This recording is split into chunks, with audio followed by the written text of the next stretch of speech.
Tallahassee. The first 7 minutes of Mike Norvell's Florida State debut Saturday showed the kind of team his Seminoles can eventually become.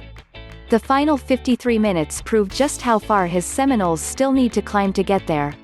FSU jumped out to a 2-score lead before reverting back to the Willie Taggart era in a 16-13 loss to Georgia Tech at Doak Campbell Stadium. "It's not the way that we wanted to begin," Norvell said. Obviously not, especially considering how well they started, by shining in some of the areas Norvell began stressing in his introductory news conference.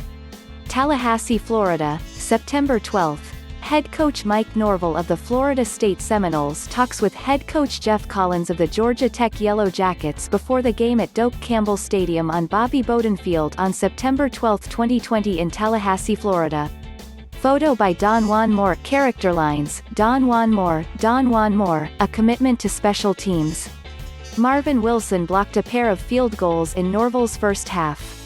That's 2 more than FSU, 0-1 ACC, blocked during Taggart's entire 2-year tenure. A focus on takeaways?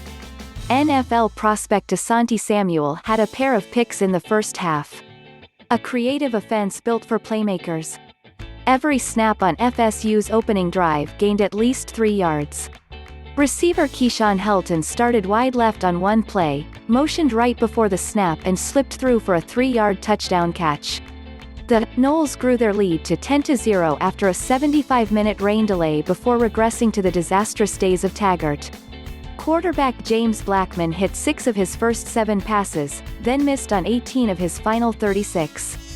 A Norvell offense that was one of the most explosive in the country at Memphis had only 3 plays of at least 20 yards Saturday. Some missed passes, Norvell said. Some dropped balls. Add in a porous line and inexcusable penalties, too, but we'll get to those. Some of the offense's issues were expected, given the odd offseason that wiped out most of spring practice. The bigger surprise was a defense that could be dominant but instead looked mediocre. Georgia Tech quarterback Jeff Sims, the longtime FSU commit who flipped in December, sliced through FSU's defense in the first game of his college career. Georgia Tech quarterback Jeff Sims on a passing play during the first half.